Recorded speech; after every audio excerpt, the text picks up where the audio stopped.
गांव हुआ करता था। चैनल को उस गांव में ज्यादा लोग नहीं रहते थे। उस गांव में एक गर्भवती विधवा औरत रहती थी। उस औरत का नाम कमला था। कमला अपने घर में अकेली रहती थी। उसके पति की सारी जायदाद उसके नाम हो गई थी, पर सभी गांव वाले उस औरत को मनहूस औरत समझा करते थे और सभी उससे नफरत किया करते थे।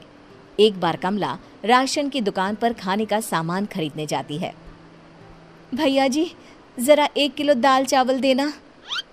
अरे हाय हाय हाय हाय हाय, अरे मनहूस औरत, मेरी दुकान में अपशुगन करवाने आ गई क्या? हैं? चल जा यहाँ से, मैं कुछ नहीं देने वाला हूँ तुझे। भाग भाग यहाँ से, चल जा, निकल। भैया जी, ऐसा मत कहिए, मैं गर्भवती हूँ, मुझे खाने की बहुत जरूरत है, मुझे खाना दे दीजिए। दुकानदार कमला को वहां से धक्के मारकर भगा देता है। तभी कमला रोते रोते उस गांव के किन्नरों के इलाके में आ जाती है।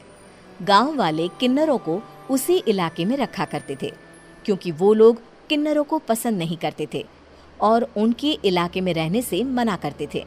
तो किन्नरों ने उसी गांव में अपना एक इलाका बना लिया था। जब किन्नर लोग देखते हैं कि एक गर्भवती महिला रोते रोते उनके इलाके में आ गई है, तो सारे किन्नर कमला के पास जाकर उसका हाल पूछने लगते हैं। क्या हुआ बहन, तुम्हारी गर्भवती अवस्था में इतनी बुरी हालत कैसे है? तुम रो क्यों रही हो? तुम डरो मत, हम तुम्हें कोई नुकसान नहीं पहुंचाएंगे। तुम शांत होकर सब बताओ कि हुआ क्या है। मैं कमला हूँ, मैं गांव के दूसरे इलाके से आई हूँ। 2 महीने पहले ही मेरे पति की मौत हुई है। मुझे गांव के लोग मनहूस मानते हैं, क्योंकि मैं विधवा हूँ और गर्भवती भी। वहाँ के लोग मुझे खाने के लिए कुछ बेचने के लिए भी तैयार नहीं, जिससे मेरा गुजारा नहीं हो रहा था। कोई बात नहीं कमला, हम तुम्हारा ख्याल रखेंगे। किन्नर लोग कमला को एक खाली घर में रहने के लिए जगह दे देते हैं और उसकी देखभाल भी करते हैं। कुछ ही महीने बाद कमला अपने बच्चे को जन्म देती है, पर अफसोस, कमला बच्चे को जन्म देते ही अपनी जान गंवा देती है। जब सब किन्नर बच्चे को देखते हैं तो बहुत खुश हो जाते हैं, क्योंकि वो बच्चा भी किन्नर ही था। कमला ने एक किन्नर बच्चे को जन्म दिया था। अब इस बच्चे की देखभाल कौन करेगा? हम तो इस बच्चे को गांव के दूसरे इलाके में भी नहीं भेज सकते।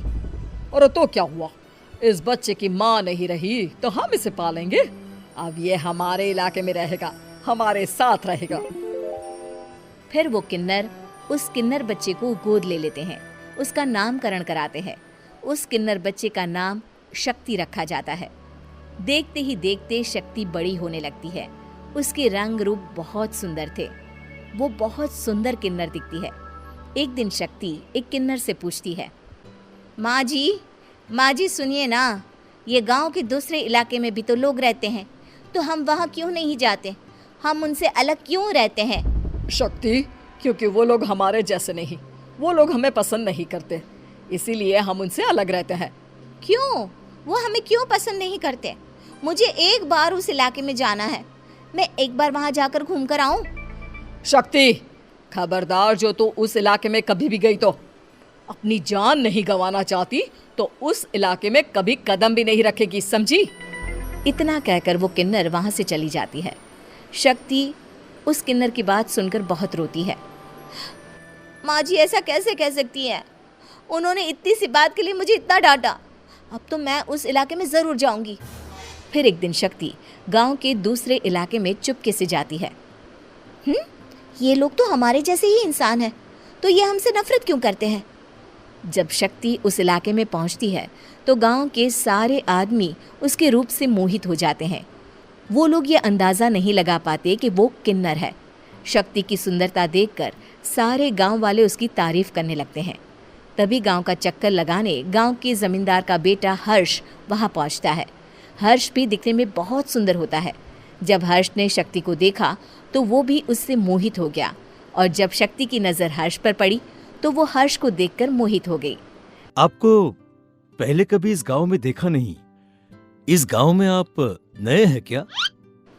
जी नहीं, वो मैं बस। तभी शक्ति बोलते बोलते रुक जाती है और मन में सोचने लगती है, अगर मैंने इनको बता दिया कि मैं दूसरे इलाके से आई हूँ तो वो समझ जाएंगे कि मैं किन्नर हूँ, इसलिए मुझे इनसे झूठ ही बोलना पड़ेगा।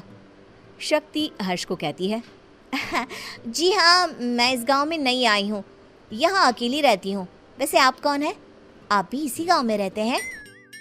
जी हाँ, मैं इस गांव के जमींदार का बेटा हूं। आपको किसी भी चीज की जरूरत पड़े तो आप मुझे बता देना, मुझे अच्छा लगेगा। ऐसे ही शक्ति और हर्ष एक दूसरे से रोज मिलने लगते। वो दोनों अपने प्यार का इजहार करने एक दूसरे से मिलने जाते हैं। तभी शक्ति का पीछा करते करते एक किन्नर वहां आ जाती है। शक्ति, मैं तुमसे बहुत प्यार करता हूं। मैं तुमसे शादी करना चाहता हूं। क्या तुम मुझसे शादी करोगी? हाँ हर्ष, मैं तुमसे शादी करूँगी, पर मैं तुमको अपने बारे में एक सच्चाई बताना चाहती हूँ जो मैंने तुमसे छुपा कर रखी है।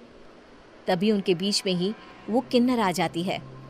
शक्ति, तेरी हिम्मत कैसे हुई ऐसा करने की? वो किन्नर शक्ति को खींचकर गांव के जमींदार के पास ले जाती है। हर्ष भी वहां शक्ति को बचाने के लिए पहुंच जाता है।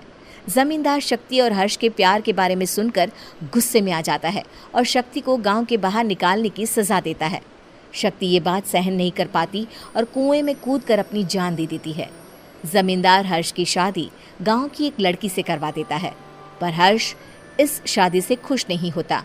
शक्ति अपना बदला लेने के लिए मरने के बाद किन्नर चुड़ैल बन जाती है। अब मैं इन गाँव वालों को नहीं छोड़ूंगी, अब इनसे मैं अपने प्यार का बदला लूंगी। किन्नर चुड़ैल गांव वालों को परेशान करना शुरू कर देती है। एक बार वो रात को गांव के खेतों में पहुंच जाती है और वहां आग लगा देती है। सारी फसल जल के राख हो जाती है। जब एक आदमी रात को उठकर देखता है कि खेत में आग लग गई है तो वो वहां पहुंच जाता है। वो देखता है कि खेतों के बीचों बीच एक किन्नर चुड़ैल खड़ी है और वहां खड़े होकर ताली बजा रही है। गांव वाला किन्नर चुड़ैल को देखकर बेहोश हो जाता है। जब सुबह उस आदमी को होश आता है तो वो सीधा जमींदार के पास जाता है। अरे जमींदार साहब, अरे वो किन्नर चुड़ैल ने मेरी सारी फसल जला दी। अब मैं क्या करूंगा? क्या होगा मेरा? जमींदार चुड़ैल किन्नर का नाम सुनते ही सब कुछ समझ जाता है। अब वो बहुत डर जाता है। उसी रात को जब जमींदार डर के मारे अपने कमरे में सो नहीं पाता, तभी वहां अचानक से किन्नर चुड़ैल आ जाती है। किन्नर चुड़ैल जोर जोर से जमींदार के आगे खड़ी होकर हंसने लगती है और ताली बजाने लगती है। जमींदार उस डरावनी किन्नर चुड़ैल को देखकर बहुत डर जाता है। तूने मेरे साथ बहुत बुरा किया, अब मैं तुझे जान से मार दूंगी। नहीं नहीं नहीं नहीं नहीं, मुझे माफ कर दो, मुझे मत मारो। मैं कभी ऐसा दोबारा नहीं करूंगा। अब तुम जो बोलोगी वही मैं करूंगा। ठीक है, मैं चाहती हूँ कि किन्नर इलाका गांव के इलाके से जुड़े और गांव का कोई भी आदमी किन्नर समाज से द्वेष ना करे, उससे नफरत ना करे, नहीं तो मैं सारे गांव को मार दूंगी। और तुम गांव में एक नया कानून बनाओ कि अगर किसी ने भी किन्नर समाज को हानि पहुंचाने की कोशिश भी करी या इनसे भेदभाव करने की भी कोशिश करी तो उनको कड़ी से कड़ी सजा मिलेगी। हाँ हाँ हाँ हाँ, मैं ऐसा ही करूंगा। तुम जो बोलोगी वो मैं करूंगा, पर मुझे जाने दो प्लीज। तब वो किन्नर चुड़ैल वहां से चली जाती है। गांव का जमींदार किन्नर चुड़ैल का कहा मानते हुए दोनों इलाकों को एक कर देता है और नया कानून भी लागू कर देता है। तब से वहां किन्नर समाज और बाकी गांव वाले शांतिपूर्वक रहने लगते हैं। ये भेजें ताकि जल्द से जल्द अच्छा से अच्छा व्यूज आ सके।